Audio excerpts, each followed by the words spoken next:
What's up and welcome to My Point of View. I am your fat and opinionated host, and at this point, I am really questioning how long investigators were watching Bryan Kohberger.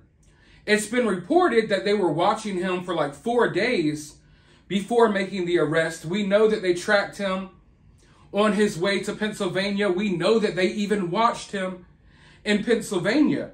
But now a new piece of information has come out. And it leads me to believe that possibly they were watching Bryan for a lot longer than what we originally expected. It is now being reported that Bryan Kohberger meticulously, that's a word you don't hear often, meticulously cleaned his car before his arrest.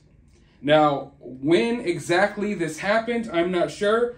Maybe this article will clear up some of that and some of those questions, because I am really curious to know how long they've been looking at Bryan Kohberger. I know in everyone's minds, as people were watching this case play out, it felt like, and it always feels like this when you look into these cases, it feels like, oh, investigators know nothing. Just a couple of days before they announced that Bryan was caught, I saw people saying that this case is going cold. No, investigators had a good idea of what they were looking for this entire time. This entire time. And when I say the entire time, maybe not for the first couple of days, but I think they had their eyes on Bryan for a while. But let's go ahead and hop right into this article. Accused unaliver Bryan Kohberger cleaned his infamous white Hyundai Elantra meticulously after the University of Idaho unalivings, and was seen wearing surgical gloves several times before finally being collared. Now, I received a lot of pushback on this channel because when it was originally reported that Bryan was out here wearing gloves places, I thought that, yeah, they may be surgical gloves, maybe just medical gloves, the type of gloves that you wear when you're worried about the beer bug and stuff like that. In my mind didn't necessarily go straight to winter gloves. But everyone was saying there's nothing wrong with Bryan wearing gloves around. Those are winter gloves. It's cold. And listen, that's a perfectly logical response. I'm not saying that there is anything wrong with that response, but it was my understanding that Bryan was wearing a different type of gloves, which is why I've used those type of gloves in my thumbnails when talking about Bryan. And it is now being reported here that, yes, he was wearing surgical gloves. Not winter gloves, but surgical gloves. While cleaning his car, while walking through the grocery store, and what have you. And I don't think that he was doing that for his own personal health. I think Bryan was really worried that he was being watched, and he didn't want to leave any traces of DNA behind. Bryan may be kind of stupid because he got caught, but he ain't that stupid. Let's go back into the article. The suspect cleaned his car inside and outside, not missing an inch. Now, correct me if I'm wrong, but in those videos, in those traffic stop videos, that body cam footage, it looks to me like Bryan's car is filthy. It looks filthy. So I don't know if they observed Bryan cleaning this car after that trip or before. And if it was before that trip, was there a reason why Bryan wanted to make his car that filthy? I mean, seriously, from the body cam footage, it looks like this dude went mud bogging or something. Like driving down some dirty country roads, you know what I mean? So I wonder if that was on purpose.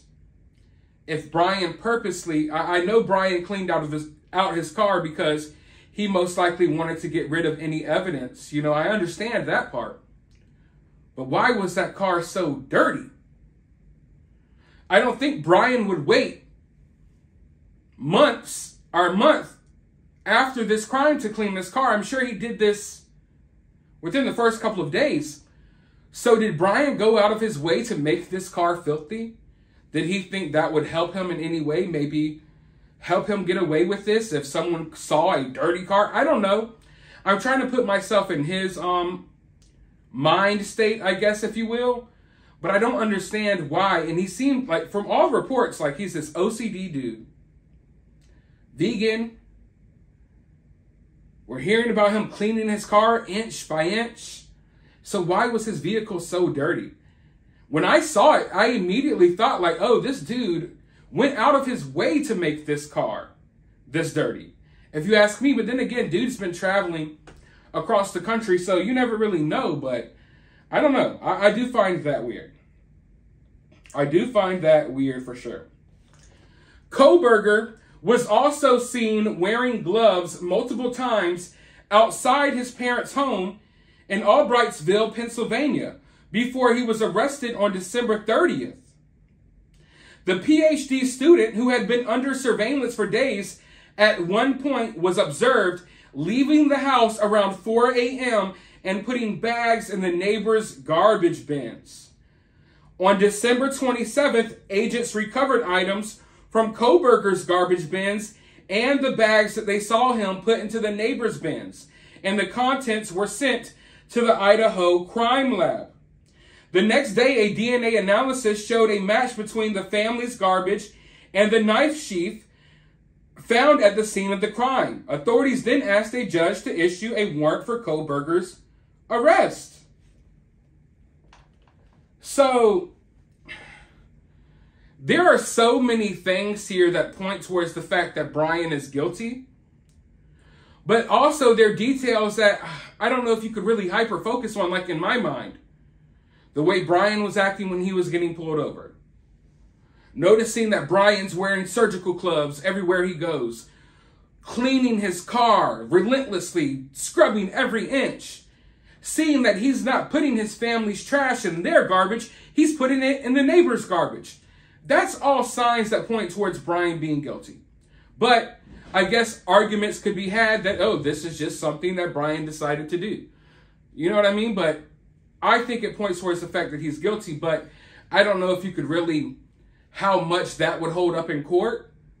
But as far as like just for us, you know, I don't know what the court will do with that information, but the general public, I think these are little tidbits of information that show you that, yeah, Brian is most likely the guy who did this. Because it appears that Brian was going out of his way to hide his DNA or traces of his DNA being found by law enforcement. That's why he's wearing the gloves. That's why he's throwing his trash in the neighbor's trash. You know what I mean? So, and then he waits until 4 o'clock in the morning to throw out the trash. I don't know. He really thought he was going to get away with this, but a little bit more information was revealed as well. Pennsylvania State Police SWAT team carried out a dynamic entry on December 30th by breaking down the door and windows. I'm glad. I'm glad that happened. Now, in my opinion, the authorities probably could have just knocked on the door and Brian probably would have peacefully came out. I don't have any reason to believe that Brian would have resisted arrest. I think that if Brian was going to be in like a flight mode, run from the cops type of mode, I don't think Brian would have pulled over when they tried to pull him over in Indiana. I feel like, now the FBI, there's conflicting reports. Reports were out there that the FBI directed these traffic stops to happen. The FBI denies it. I don't know who to believe. The FBI lies all the time. Also, sometimes they don't want information getting out there like this. I think there's a possibility that the FBI directed them to stop Brian because they wanted to see how Brian would react. When Brian sees those blue and red lights behind him, is Brian going to haul ass or is Brian going to stop? I think that's one of the reasons why they possibly pulled Brian over. But then again, it could be totally nothing. It could just have been a routine traffic stop. Now, I do understand the importance of being as fair as possible when it comes to cases like this. And now that we know what Brian is accused of, everything Brian does is going to look fishy. Everything we hear about Brian is going to sound fishy. But I don't think there's really any denying that some of Brian's actions were the actions of a guilty man. The actions of someone who was trying to hide something. You know, from the gloves to the trash to all types of other things that we've talked about. I feel like all of these pieces of information are coming together like pieces of a puzzle that really point towards Brian being the person who did this. But let me know what you all think down in the comments below. While you're down there, hit the thumbs up, hit that subscribe button, ring that notification bell, and I will talk to you all in the next video.